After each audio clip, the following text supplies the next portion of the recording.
Bonjour à tous et bienvenue dans ce nouvel épisode du podcast des livres et des lettres. Aujourd'hui, nous allons parler de mes 3 dernières lectures. Pour commencer, un roman contemporain avec le premier livre de Joël Dicker, Les derniers jours de nos pères.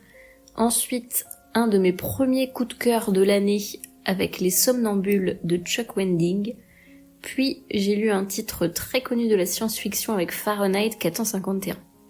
Et pour terminer, je vous toucherai un mot rapide sur ma redécouverte des livres audio grâce à Maxime Chatham. On va donc débuter avec Les derniers jours de nos pères de Joël Dicker, un roman dans lequel on suit l'histoire de Pal, un jeune Français durant la Deuxième Guerre mondiale, qui rejoint la SOE, Special Operations Executive, créée par les services secrets anglais. Le but de cette organisation, sélectionner des natifs français ou des gens s'exprimant extrêmement bien en langue française, les entraîner en Angleterre dans le but de les relarguer en France incognito pour mener des actions de sabotage et de renseignement contre les Allemands. C'est le premier roman de Joël Dicker. Avant ça, il avait déjà publié une nouvelle en 2005 qui s'appelle Le Tigre. Les derniers jours de nos pères est publié en 2010, soit 2 ans avant la vérité sur l'affaire Harry Kéber. Et Joël Dicker a d'ailleurs reçu le prix des écrivains genevois pour ce roman. La SOE, qui est un élément central de cette histoire, a réellement existé. Elle a été fondée en juillet 1940 par Winston Churchill. Elle avait pour mission de soutenir les mouvements de résistance des pays occupés par l'Allemagne et l'Italie. Il y avait énormément de missions différentes menées par la SOE qu'on retrouve d'ailleurs dans le roman. Des missions de transport de matériel, du rapatriement de personnalités ou de résistants, comme Jean Moulin. Ils mènent également des missions de sabotage, d'information et même de désinformation auprès des Allemands. La SOE recrutait des hommes comme des femmes, de toute nationalité, de tout milieu social, et même des gens avec un casier judiciaire. Si c'est un sujet qui vous intéresse, il y a énormément de livres, de témoignages d'agents et de documentaires sur le sujet. Et pour en revenir au roman, c'est un livre que j'avais déjà essayé de lire il y a quelques années. Je n'avais pas trop accroché au début. Je n'étais pas dans une bonne période de lecture. C'était vraiment un moment où je lisais très peu. J'ai voulu réessayer cette année et ça a été la bonne cette fois-ci. Premier point, oubliez que c'est Joël Dicker. Si vous êtes fan de la vérité sur l'affaire Harry Kéber ou de l'affaire Alaska Sanders et que vous cherchez un roman dans le même genre, Les derniers jours de nos pères n'est clairement pas fait pour vous. Dans ce livre, on ne retrouve pas du tout d'enquête, de meurtre ou de disparition. Il n'y a pas cette ambiance thriller qu'on peut retrouver dans les autres romans de Joël Dicker. Vraiment, ça n'a rien à voir avec le reste de ses romans. Ça n'enlève rien du tout au charme de cette histoire. Mais si vous commencez ce livre en vous disant que vous allez retrouver les mêmes ingrédients que pour la vérité sur l'affaire Harry Kéber, clairement vous faites fausse route. Et c'est dommage parce que j'ai vu plein de gens être hyper déçus par ce livre en l'ayant lu après avoir découvert tous les autres. Pourtant c'est un bon récit, je pense qu'il faut juste y aller avec les bonnes attentes. C'est une histoire très humaine, un récit qui raconte la guerre, mais via les hommes, via son impact sur les hommes, ce que la guerre fait des hommes, comment elle les transforme, comment elle en dévoile certains et elle en pervertit d'autres. C'était très poignant. Dicker est un écrivain talentueux pour faire vibrer les mots avec autant d'émotion. Il y a un événement que je n'avais pas vu venir et qui bouleverse complètement le rythme du roman, mais d'une bonne façon. Pendant cette lecture, j'ai vraiment été curieuse, surprise, fâchée, émue. J'ai passé un très bon moment de lecture. Et si les thèmes de la guerre, de l'espionnage vous intéressent, mais plutôt avec un focus sur l'humain et sur le relationnel, je pense que c'est un livre qui peut vous plaire. Ensuite, j'ai découvert le roman Les somnambules de Chuck Wendig. C'est un récit qui se passe à notre époque et qui commence avec Shanna, une de nos héroïnes, qui se rend compte que sa sœur s'est mise à marcher, les yeux ouverts, sans but apparent, et qu'elle est inarrêtable. Elle est bientôt rejointe par une 2e personne qui se trouve dans le même état, puis par une 3e, et ainsi de suite. et rapidement, c'est tout un groupe de somnambules ou de marcheurs qui prend forme et qui avance encore et encore. Ça, c'est le tout début du livre et c'est ce qui lance ce beau pavé de 1300 pages. Donc Les Somnambules, c'est un roman qui est sorti en 2021, écrit par Chuck Wendig, un écrivain américain. Il a d'abord écrit des scénarios de jeux vidéo avant de se mettre à écrire des livres dans l'univers de Star Wars. Il a notamment publié la trilogie Riposte, un récit qui est censé faire le lien entre le retour du Jedi et le réveil de la Force. Riposte a d'ailleurs été classé 4e dans les meilleures ventes du New York Times. Et en 2021, Chuck Wendig publie son premier roman de science-fiction avec Les Somnambules. J'étais très intriguée lorsque j'ai découvert le résumé de ce roman. Ces gens qui se mettent à marcher sans raison, qu'on ne peut pas arrêter, ça me semblait vraiment très prometteur. Et clairement ça l'a été. Le roman prend une ampleur incroyable au fur et à mesure de l'avancée de l'histoire. J'ai adoré. J'ai l'impression d'avoir regardé une série tellement c'était dense et intéressant. C'est très difficile d'illustrer mon engouement pour ce livre sans tout vous dévoiler. Mais sachez qu'on suit plusieurs personnages qui sont tous plus ou moins impactés par ces somnambules. On suit entre autres Shanna, dont la sœur est l'une des somnambules et qui refuse de l'abandonner, donc qui la suit dans son périple. On suit également Benji, qui est scientifique et qui enquête sur ce phénomène. Dans ce récit, on est vraiment plongé au sein de cette crise. On est confronté aux recherches scientifiques pour trouver des réponses. On a également la gestion politique de ce troupeau de somnambules, les diverses réactions des gens. Chaque chapitre commence par un petit extrait, soit de journaux, de podcasts, et parfois ce sont des tweets à propos des somnambules. Ça apporte un réalisme vraiment frappant à cette histoire. Énormément de thèmes sont abordés dans ce récit, notamment la gestion des phénomènes inconnus, des épidémies, avec l'impact médiatique et politique qui va avec. Le thème des aidants est abordé via les proches qui accompagnent les somnambules et qui en prennent soin au détriment de leur propre vie. Sans en dire trop, c'est également une critique de la société moderne, du capitalisme. Il y a une bonne place faite à l'écologie également.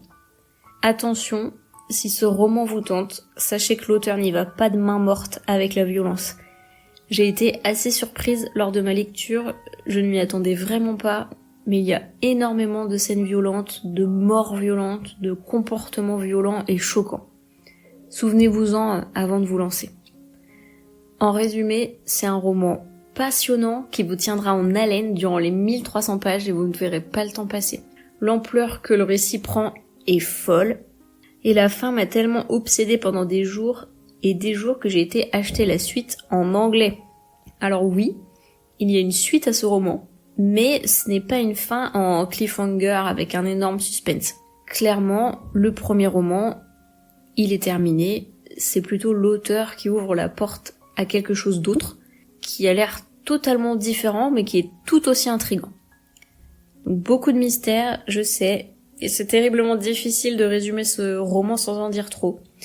Toujours est-il que c'est un super livre de science-fiction, passionnant, bien rythmé, qui aborde énormément de sujets sociétaux. Gardez juste en tête qu'il y a des passages violents. J'ai super hâte de lire la suite et je pense que ça viendra assez rapidement. Et ensuite, j'ai découvert Fahrenheit 451 de Ray Bradbury, qui raconte l'histoire de Montag, un pompier qui vit dans une dystopie américaine. Dans cette société, le rôle des pompiers est de brûler les livres qui sont tous interdits. Donc Fahrenheit 451, c'est un roman qui a été publié en 1953 par Ray Bradbury dans un contexte social assez particulier, puisque la Deuxième Guerre mondiale venait tout juste de se terminer. L'angoisse de la guerre nucléaire était présente, McCarthy traquait tous les communistes aux États-Unis. Et on retrouve associé à ça une augmentation du pouvoir d'achat des Américains, avec achat de télévision, d'électroménager, et une place de plus en plus croissante de la publicité dans ce processus d'achat. J'en parle parce que ce sont des éléments que l'on retrouve dans Fahrenheit 451, cette société où les livres et leurs possesseurs sont traqués et assassiner cette société où tout le monde possède des grands écrans télé qui prennent tous les murs des maisons. Il y a également l'omniprésence des publicités. Pour l'anecdote, ce sont 2 de mes sœurs qui m'ont offert ce livre parce qu'elles l'avaient lu et adoré. Et tous les gens avec qui j'en ai parlé l'avaient lu et adoré d'ailleurs. J'étais pressée de découvrir ce bouquin et j'ai beaucoup aimé. La thématique est passionnante, glaçante et dépeinte d'une façon très juste qui résonne même 70 ans après. Cette société complètement accro aux écrans, à la recherche du plaisir et non plus de la réflexion, ça nous ressemble quand même beaucoup. C'est un court roman de 200 pages environ, qui se lit très vite, qui est accessible et qui, je pense, est un incontournable de la littérature. Si vous cherchez un livre qui allie une histoire intéressante, une critique sociétale et une réflexion philosophique, tout en restant accessible, foncez pour Fahrenheit 451. Et pour terminer, au mois de mars, j'ai redonné leur chance aux livres audio. J'avais déjà tenté d'écouter des livres audio il y a un peu plus d'1 an et je n'avais pas été convaincue. J'avais essayé avec des livres de développement personnel surtout, et je pense que tout le problème vient de là. J'étais un peu frustrée de ne pas accrocher avec les livres audio, puisque énormément de lecteurs autour de moi avaient l'air d'être complètement accros.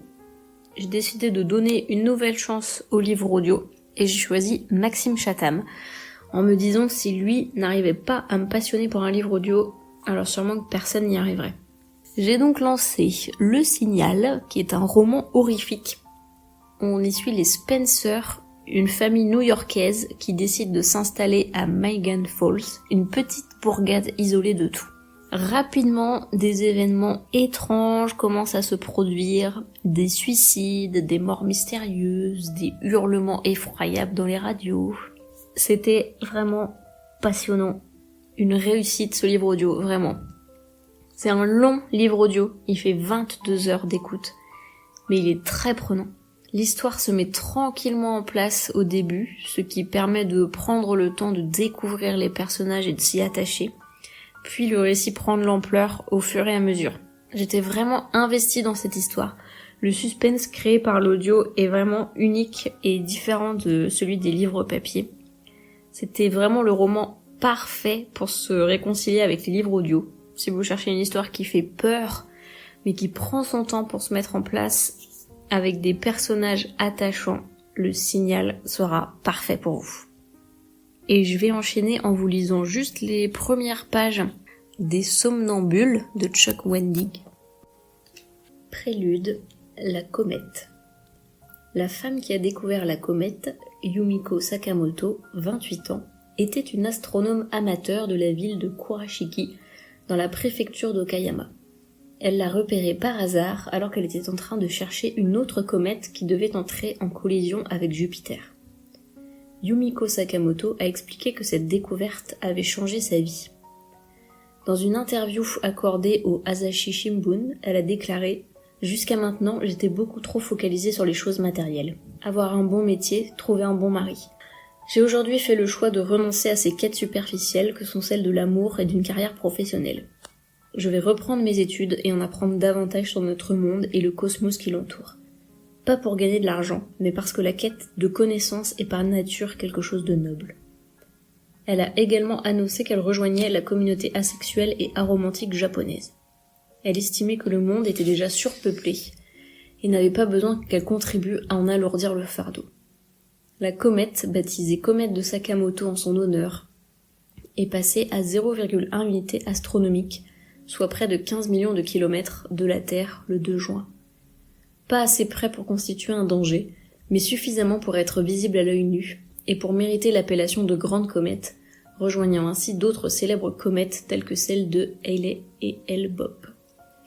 Yumiko Sakamoto devait entamer ses nouvelles études universitaires au mois d'octobre prochain, mais n'a pas vécu assez longtemps pour en avoir l'occasion. Elle est décédée d'une rupture d'anévrisme la nuit même où la comète a survolé la Terre. Voilà pour le tout début des Somnambules de Chuck Wendig.